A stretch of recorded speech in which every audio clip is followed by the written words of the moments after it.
What direction should vertical trellises face in your garden? Today I'll share with you the orientation that vertical trellises should be for maximum productivity, but if your garden layout lends itself to a different direction, a different orientation, I'll give you some workarounds to make it work for you. The ideal direction for vertical trellising is for the trellis to run north to south. So this side is the south, that side is the north. The reason this is important is because the sun is going to track from this side over to this side. That way, not any part of the trellis is actually causing any kind of full-time shade throughout the length of the day.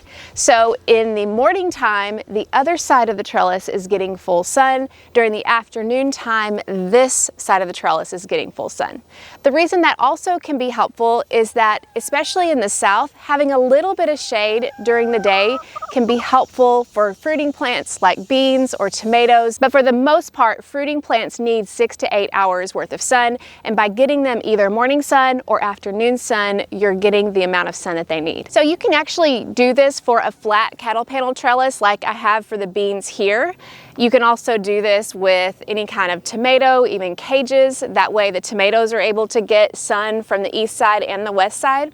And then even when it comes to any kind of A-frame trellis like this, same deal. We've got beans that are growing on both sides of these. They're actually getting ready to harvest. They're at the last part of their season. But by having them facing where they can get the afternoon sun and the morning sun, they're getting plenty of sun. And let me give you a quick tip here. If you grow on any kind of either A-frame or arch trellis, you can actually plant on both sides. And even though the plants are growing from both sides, they're able to grow up the trellis and be able to get at least half a day's worth of sun. But what if your garden design makes it where it's a little bit more difficult to run your trellises north to south? Not all is lost. You can actually make a few tweaks to make it work for you. Even though I don't have any trellises that run east to west where there's a north side and a south side, I purposefully make it that way. I'm going to demonstrate for you what that might look like if you have a trellis that is running east to west. We're going to do this over here with the arch trellises. Before we talk about some of the workarounds if you have a trellis that runs east to west where one side is north and one side is south, let's talk about why that's not ideal, especially if you're starting a garden from scratch and you're wanting to know, okay, what are the drawbacks of having a trellis that's going this direction? If you live in the northern hemisphere, any kind of crops on the north side of your garden are not going to get a lot of sun. So let's just say that this side was the north side. The way that the sun tracks in the sky is going to track all the way around here. So if you have something that's shading the north side, you're not going to have a lot of sun on this side. This is something that happened to me one time when I had an arch trellis and I had crops on the south side, I had crops on the north side, and the crops on the north side did not get enough sun and they didn't thrive. Whereas the crops on the south side did really well until it got really hot. And so if you have a south-facing trellis, sometimes that can actually be a bad thing if you're growing in an area like the deep south where shade can be a little bit more helpful. So in one respect, the north side's too shaded, the south side is not shaded enough, and so that's why both crops can actually suffer a little bit. That doesn't mean you can't make it work though.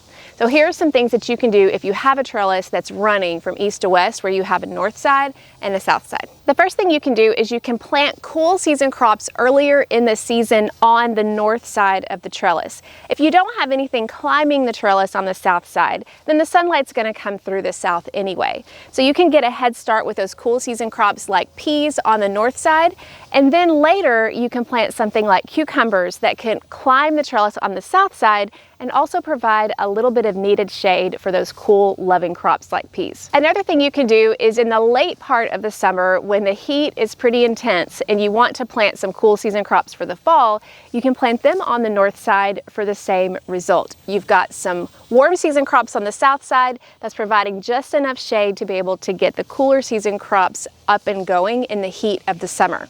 Now, what if you want to plant two warm season crops and you have a north side and a south side? Like I did one year, I had beans on one side and cucumbers on the other.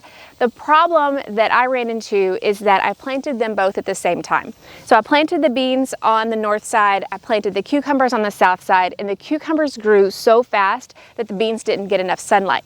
What I could have done is delayed the cucumber planting by just a couple of weeks.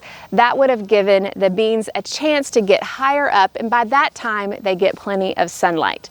So if you are planting two warm season crops and one's on the north and one's on the south, just delay the ones on the south by a couple of weeks and you should be able to have ample amount of sun by the time the ones on the north start climbing. The biggest consideration, as you can see, as far as where to place your trellises in your garden is going to be sunlight and shade. Remember that fruiting crops like beans and tomatoes and cucumbers, they require a lot of sun. But in the heat of the summer, sometimes a little shade can be helpful. With these things in mind, consider your climate, the crops you're growing, and then adjust the timing if necessary. No matter what kind of trellis you choose to use in your garden, you can make it work for you.